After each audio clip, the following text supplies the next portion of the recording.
जय हो श्री रिद्धि सिद्धि के दाता गणपति महाराज की। आज मैं आपको गणेश पुराण का छठा अध्याय सुना रही हूँ। आप लोग वीडियो को जरूर पूरी सुनिए और वीडियो को लाइक एंड कमेंट जरूर कीजिए। मुनीश्वर आगे बोले, राजन, काल की गति बड़ी विचित्र है। वह अनुकूल चलता है तो समस्त सौभाग्यों की प्राप्ति कराता है और प्रतिकूल चलता है तो नष्ट कर देता है। देखो, कौंडिन्यपुर में उस समय चंद्रसेन नामक राजा राज करता था। उसकी मृत्यु अकस्मात हो गई। नगर में सर्वत्र शोक छा गया। राजा की सदाचारणी पत्नी सुलभा पति के वियोग से मूर्छित हो गई। तभी एक वेदज्ञ ब्राह्मण ने आकर कहा, जिसकी जितनी आयु होती है वह उतना ही जीवित रहता है, इसीलिए शोक व्यर्थ है। फिर जो मर गया है उसका संस्कार तो करना चाहिए, अन्यथा सदगति कैसे प्राप्त होगी। जो केवल शोक का दिखावा करता है वह अवश्य स्वार्थी है, इसीलिए राजा का संस्कार करना ही उसके प्रति सच्ची प्रीति प्रदर्शित करना होगा। राजा के कोई पुत्र या परिवारजन नहीं था, इसीलिए प्रधान अमात्य ने उसका मृतक संस्कार किया और फिर सब अमात्य बैठकर विचार करने लगे कि किसे राजा बनाया जाए। सब तभी महर्षि मुद्गल वहां आ गए और अमात्यों के पूछने पर महर्षि ने कहा, गज अपनी सूंड जिसके कंठ में माला पहनाए उसी को राजा बनाना चाहिए। इसीलिए आप लोग एक उत्सव का आयोजन करके राजा का चयन कर लो। महर्षि की आज्ञा अनुसार शुभ दिन देखकर उत्सव का आयोजन किया गया, जिसमें सहस्त्रों व्यक्ति उपस्थित हुए। दक्ष भी उसमें दर्शक के रूप में सम्मिलित हुआ। रानी ने पुष्कर नामक गजेंद्र की सूंड में एक माला डाली और प्रार्थना की कि हे गजराज, इस माला को किसी ऐसे योग्य व्यक्ति के गले में डाल दो जो धर्म पूर्वक राज्य शासन चला सके। हाथी उस जन समूह के मध्य में इधर उधर सूंड हिलाता हुआ धीरे धीरे चल पड़ा। वह कभी कभी रुककर किसी विशिष्ट व्यक्ति को सूंघने लगता तो वह व्यक्ति समझता कि यह मेरे ही गले में माला डालेगा। अनेकों उत्सुक व्यक्ति हाथी के पास इसी आशा में आने लगे, किंतु हाथी सबकी ओर देखता और बहुतों को सूंघता। अंत में दक्ष के पास जा पहुंचा और उसे सूंघकर कुछ ठहर कर अंत में उसी के गले में वह रत्न माला डाल दी। दक्ष राजा हो गया। हाथी ने उसे अपनी सूंड से उठाकर ऊपर बैठा दिया। सर्वत्र हर्ष ध्वनि और जय घोष होने लगा। वह हाथी पर चढ़ाकर ही राजभवन में लाया गया। वेदज्ञ ब्राह्मणों ने उसका विधि पूर्वक अभिषेक किया। उस समय दुदुम्बी बज उठी। राजा दक्ष पर पुष्पों की वर्षा होने लगी। राजा ने सभी को यथापद विभिन्न प्रकार के उपहार और ब्राह्मणों को गौ आदि के दान दिए। हे महाराज, दक्ष का विवाह राजा वीरसेन की पुत्री से हुआ। फिर उसके बृहदभान नामक एक पुत्र हुआ, जिसने सुखपूर्वक उस राज्य को भोगा। बृहदभान का एक पुत्र खड़गधर हुआ। खड़गधर का पुत्र सुलभ, उसका पुत्र पद्माकर, उसका पुत्र बपुदीप्त और उसका पुत्र चित्रसेन हुआ। हे राजन, उस चित्रसेन से पुत्र तुम हो। ब्रह्मा जी ने कहा, हे व्यास, विश्वामित्र जी के मुख से अपना परंपरागत वंश परिचय सुनकर राजा भीम को बड़ी प्रसन्नता हुई और उसने निवेदन किया, प्रभु, मुझ पर भी गणाध्यक्ष का अनुग्रह हो, वैसी कृपा कीजिए। उसकी प्रार्थना सुनकर विश्वामित्र ने कहा, राजन, तुम राजा दक्ष द्वारा निर्माण कराए गए गणेश मंदिर में रहकर गणाध्यक्ष का अनुष्ठान करो तो तुम्हारे सब अभीष्ट पूर्ण हो जाएंगे। यह सुनकर राजा उन्हें प्रणाम करके अपने वंश परंपरागत से उपास किए गणेश्वर मंदिर में जाकर उपासना करने लगा और अनुष्ठान पूर्ण होने पर उसके रुक्मांगद नामक पुत्र की प्राप्ति हुई। कालांतर में पिता की आज्ञा से रुक्मांगद अपने पैतृक राजपद पर आसीन हुआ। यह कहकर ब्रह्मा जी चुप हो गए तो व्यास जी ने उनसे निवेदन किया, ब्राह्मण, फिर रुक्मांगद भी गणेश भक्त हुआ या नहीं? राजा रुक्मांगद बड़ा धार्मिक और सत्यवादी हुआ था। उसे भी एक बार बड़े संकट की प्राप्ति हुई, जिसकी निवृत्ति गणेश कृपा से ही हुई। व्यास जी बोले, प्रभु, उसे किस प्रकार से संकट की प्राप्ति और निवृत्ति हुई सो कहने की कृपा कीजिए। उसके विषय में जानने की मुझे बड़ी अभिलाषा है। यह सुनकर चतुरानन ने कहना प्रारंभ किया, हे व्यास जी, राजा रुक्मांगद सुखपूर्वक राज्य करता था। एक दिन वह शिकार के लिए वन में गया और शिकार न मिलने पर इधर उधर भटकने लगा। तभी उसे वाचकनवि ऋषि का आश्रम दिखाई दिया। वह उस आश्रम में गया तो वहाँ ऋषि और उनकी पत्नी मुकुंदा दिखाई दी। उसने दोनों को प्रणाम किया और ऋषि की आज्ञा से कुटी के एक कक्ष में विश्राम करने लगी। इसी बीच ऋषि स्नानार्थ सरोवर पर चली गई।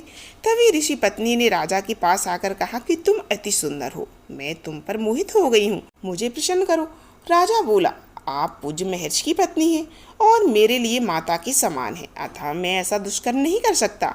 यह सुनकर मुकुंदा ने उसे शाप दे दिया कि तूने मेरा तिरस्कार किया है, इसीलिए तू कोढ़ी हो जाएगा। राजा उसी समय कोढ़ी हो गया। वह बड़ा दुखी हुआ और सोचने लगा, मैंने धर्म का पालन किया तो भी मेरी ऐसी दशा हो गई। अब ऐसे घृणित जीवन से कोई लाभ नहीं। ऐसा निश्चय करके वह एक बट वृक्ष के नीचे बैठ प्रयोपवेशन करने लगा। ब्रह्मा जी बोले, हे दैपायन, उसी अवसर पर नारद जी उस मार्ग से निकल रहे थे। उन्होंने राजा को आमरण अनशन करते देखा तो उसका कारण पूछ बैठे। राजा ने उन्हें ये सब बात बताई तो उसे निर्दोष जानकर दया आ गई और बोले कि विदर्भ राज्य में चिंतामणि गणेश नामक एक प्रसिद्ध देवालय मंदिर है। वहीं गणेश प्रतिमा के समक्ष ही गणेश कुंड है। उसमें जो कोई स्नान करता है वह रोग से मुक्त हो जाता है, इसीलिए तुम भी ऐसा ही करो। राजा उनके उपदेशानुसार चिंतामणि नगर पहुंचा और उसने गणेश जी के दर्शन कर कुंड में स्नान किया।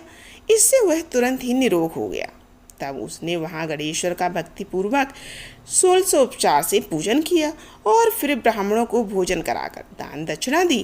तभी उनके पास गणेश दूत आकर बोले, राजन, भगवान गणेश्वर की आज्ञा से हम यहाँ आए हैं, तुम हमारे साथ उस विमान पर चढ़कर प्रभु की सेवा में चलो। राजा बोला, प्रभु पार्षदों, मेरे माता पिता अभी जीवित हैं, मैं उन्हें छोड़कर आपके साथ कैसे चलूं? तो दूत बोले, तुम पुनः इस कुंड में स्नान और गणपति पूजन कर उनका पुण्य अपने माता पिता को अर्पण करो तो उन्हें भी अपने साथ ले जा सकते हो। राजा के दूत के कहे अनुसार ही पुनः स्नान पूजन आदि से और अपने माता पिता को साथ लेकर वह गणपति धाम को चला गया। व्यास जी बोले, लोक पितामह, आपने राजा रुक्मांगद का बड़ा सुंदर चरित्र सुनाया है, किंतु ऋषि पत्नी मुकुंदा के विषय में कुछ नहीं कहा। उसकी दुष्टता का पता ऋषि को लगा या नहीं लगा, और लगा तो क्या हुआ? ब्रह्मा जी बोले, हे सत्यवती नंदन, मुकुंदा की दुष्टता का ऋषि को तो पता नहीं लगा, लेकिन सहस्त्राक्ष इंद्र ने यह बात जान ली। उसने राजा रुक्मांगद का रूप बनाया और ऋषि पत्नी के पास जा पहुंचा। मुकुंदा उसे देखकर हर्ष विभोर हो गई। उनके मिलन के फलस्वरूप मुकुंदा के गर्भ से एक तेजस्वी पुत्र उत्पन्न हुआ। ऋषि ने हर्षित मन से उसके समस्त संस्कार कराए और उसे समस्त वेदांगादि का ज्ञान कराया। उन्होंने उस बालक का नाम कृतसमद रखा। एक बार मगध देश के राजा के यहाँ श्राद्ध था, उसमें अनेक ऋषि महर्षि आमंत्रित किए गए। कृतसमद भी उस अवसर पर निमंत्रित था। वहाँ ऋषियों और विद्वानों के समाज में शास्त्र चर्चा चलने लगी तो कृतसमद बीच बीच में बोलकर अपनी विद्वता दिखाने लगा। इस पर एक ऋषि को क्रोध आ गया और उसने उनसे कहा, रुक्मांगद, निरर्थक बड़प्पन मत करो। वस्तुतः तुम ऋषि पुत्र नहीं हो, वरन क्षत्रिय पुत्र हो। तुम्हें तो हमारे साथ बैठने का भी अधिकार नहीं। फिर क्या हुआ? फिर क्या था? कृतसमद तुरंत उठकर अपनी माता के पास गया और पूछने लगा, माता, मैं किसका पुत्र हूँ? मुकुंदा ने कहा, पुत्र अपने पिता का ही होता है, इसमें शंका कैसी? किंतु इस उत्तर से वह संतुष्ट न हुआ और उग्र रूप धारण कर बोलो, उल्टे तेरा पाप खुल गया है, मुझे सत्य बता, अन्यथा ठीक नहीं होगा। मुकुंदा उसके उग्र रूप से भयभीत हो गई और उसने सत्य बात बता दी कि वह रुक्मांगद का पुत्र है। इस पर कृतसमद ने अत्यंत क्रोधपूर्वक उसे श्राप देते हुए कहा, ब्राह्मण वंश को लज्जित करने वाली पिशाची, तू कंटकी होगी। पुत्र के मुख से अपने लिए श्राप सुनकर मुकुंदा को भी क्रोध आ गया और कांपती हुई वाणी से बोली, अरे मूढ़, अपनी जननी को शाप देता है? जा दुष्ट, तुझे तेरे इस अपराध का भयानक दंड मिलेगा। तुझे अत्यंत भयंकर महाबली पुत्र की प्राप्ति होगी, जिसके घोर अत्याचारों से समस्त संसार क्षुब्ध हो जाएगा। कृतसमद जानते थे कि माता का श्राप निष्फल नहीं होगा, अतः वे घर से निकलकर पुष्पक वन में गए। मार्ग में उन्होंने आकाशवाणी सुनी कि तुम राजा रुक्मांगद के नहीं, इंद्र के पुत्र हो। वे पुष्पक वन स्थित एक वयोवृद्ध एवं वीतराग महर्षि के आश्रम में पहुँचे, जिन्होंने उन्हें गणेश आराधना का उपदेश दिया। तब कृतसमद ने घोर तपस्या आरंभ कर दी और बंदेश्वर गणनाथ का ध्यान करते हुए वे एक पांव के अंगूठे के बल पर खड़े रहे। जीवा पर गणेश्वर का ही नाम रहता। इस प्रकार घोर तपस्या करते हुए उन्हें 1000 वर्ष व्यतीत हो गए। किंतु उपासना सफल नहीं हुई। तब उन्होंने और भी कठिन व्रत किया। केवल एक जीर्ण पत्ता खाते हुए ही 15,000 वर्ष व्यतीत कर दिए। अंत में भक्त वत्सल भगवान गजानन को ही आना पड़ा। हे व्यास, उस समय उनका तेज हजारों सूर्यों के समान था। मस्तक पर चंद्रमा और कंठ में विशाल कमल माल, बड़े बड़े ताल मंत्र, बड़े बड़े ताल पत्र के समान कानों में कुंडल सुशोभित थे। सर्पों का युग्मोपवीत धारण किए हुए वे 10 भुज गणेश सिंह पर सवार थे। उनके साथ उनकी दोनों पत्नियां सिद्धि और रिद्धि दोनों थी। गृत्समद उनके रूप को देखते ही रह गए। उस समय उन्हें अपने शरीर का भी ध्यान नहीं रहा। कृतव्ययी मूड के समान खड़े होकर एकटक उन्हें देखते रहे। गणेश जी ने भक्त की ऐसी बेहाल अवस्था देखते हुए कहा, भक्तराज, मैं तुमसे अत्यंत संतुष्ट हूँ। जो इच्छा है वह वर मांगो, मैं उसे जरूर पूर्ण करूँगा। गृत्समद सावधान हुए। उन्होंने साष्टांग प्रणाम कर निवेदन किया, प्रभु, यह मेरा सौभाग्य ही है कि मुझे आपके मंगलमय दर्शन प्राप्त हुए हैं।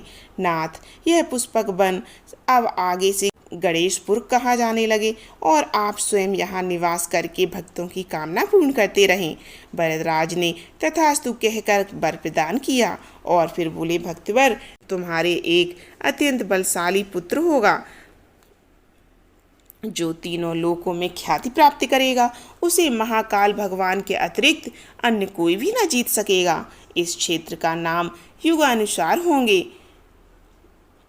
सतयुग में पुष्पकवन, त्रेता में मणिपुर, द्वापर में मानक और कलयुग में भद्रक। यहाँ जो कोई स्नान आदि करेगा उसके समस्त अभीष्ट पूर्ण होंगे। ऐसा वर देकर भरतराज अंतर्ध्यान हो गए।